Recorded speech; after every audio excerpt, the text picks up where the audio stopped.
Muy buenas, la Fórmula 1 vuelve por fin después de 4 semanas y lo hace para el Gran Premio de Azerbaiyán. Así que como siempre vamos a hacer aquí una buena previa a los datos del circuito, que lo vamos a ver hoy, cómo se traza cada una de las curvas, que lo veremos mañana, y una visión un poquito más técnica, más mecánica, sobre los reglajes para adaptar los Fórmula 1 a este circuito, que lo veremos pasado mañana. Así que si no estáis suscritos, pues os recomiendo que lo hagáis y así no os perdéis ni esta previa ni ninguna de las siguientes. Empezando por dimensiones, longitudes y todo esto. Es uno de los circuitos más largos, como os podéis ver, supera los 6 kilómetros, por lo tanto estamos ante uno de esos circuitos en los que a priori la estrategia puede ser crítica. Ir con una vuelta de más en los neumáticos te puede penalizar mucho porque está yendo 6 kilómetros con un neumático más desgastado, pero esto tiene cierto truco y es que la degradación va a ser bastante baja. Hablaremos más de ello cuando hablemos de los reglajes, pero así ya vais contextualizando un poquito este circuito. La degradación es baja, así que no debería haber una influencia excesivamente grande de las estrategias como el undercut. Vamos a dar 51 vueltas, lógicamente esto viene de la mano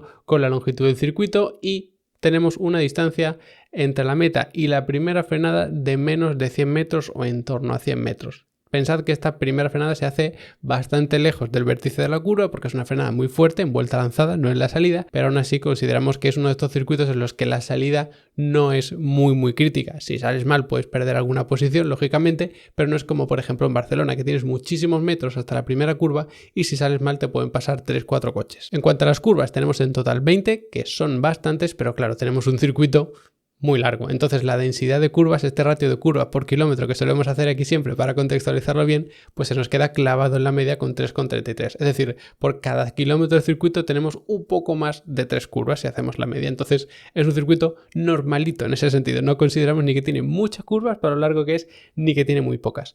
El problema de este circuito es la cantidad de curvas que tenemos hacia la izquierda. Está muy desequilibrado en cuanto a curvas izquierda y a derecha. Y si nos centramos especialmente en la naturaleza de esas curvas, vemos que a baja velocidad pues tenemos 3 a cada lado, que pueden ser más de las esperables.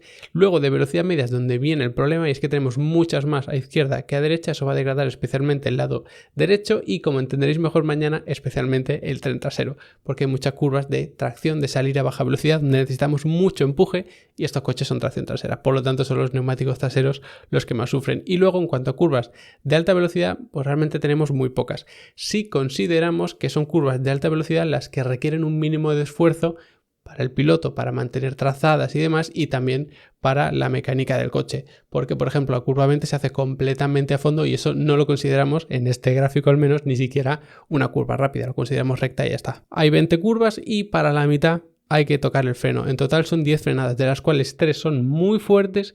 Quizás se podría considerar 4, también lo veremos mejor mañana, pero bueno, 3 frenadas son muy fuertes y se va mucho tiempo de la vuelta tocando el pedal del freno. Hay una recta que es larguísima, haremos mucho hincapié en eso cuando hablemos de los reglajes, pero en el resto de circuitos está constantemente acelerando, frenando, acelerando, frenando. Por lo tanto, tenemos ese 17% aproximadamente de vuelta en el que estamos frenando. Eso es uno de los porcentajes más altos. Y si tenemos en cuenta que hay una recta que son más de 2 kilómetros acelerando a fondo, pues os podéis hacer una idea que en 2/3 del circuito está constantemente machacando el pedal del freno. Eso provoca, lógicamente, que la temperatura media pues sea muy alta, la temperatura máxima también sea bastante alta y la temperatura mínima es de las más bajas por esta recta, precisamente. Tú estás todo el trazado machacando los frenos, pero llega una recta de más de 2 kilómetros en la que evidentemente no estás pisando el freno y da tiempo a refrigerarse muchísimo. Y eso, que puede parecer algo muy positivo, no lo es para la primera frenada, donde los frenos llegan muy fríos y hay que frenar muy fuerte, y eso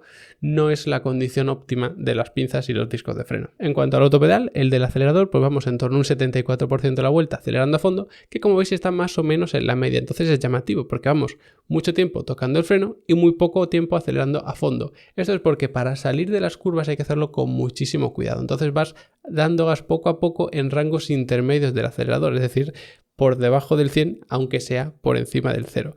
Lógicamente, por técnicas básicas de pilotaje, no estamos mucho tiempo dejando fluir el coche sin pisar ningún pedal, ni mucho menos, pero sí que hay mucho tiempo en el que el piloto tiene que estar incluso a medio gas para salir de las curvas, no perder el control del coche, porque este es un circuito de bajo agarre. Si tú, con una tracción trasera como son estos Fórmula 1, das un acelerón y el tren delantero no es capaz de agarrar, el coche se te da la vuelta. Pierdes el control e incluso te puedes ir contra un muro. Así que por eso hay mucho tiempo lo que se va con rangos intermedios del acelerador. Luego, en cuanto al porcentaje en el que vamos en octava marcha, que es la última, pues es altísimo y, por supuesto, gracias a esa recta de más de 2 kilómetros, que realmente no es del todo recta porque incluye curvas 17, 18, 19 y 20, pero es a fondo, o sea que la vamos a considerar como si fuese una recta para este caso. Entonces vamos muchísima recta en octava marcha, pero es que curiosamente en el resto de trazado no se llega a engranar.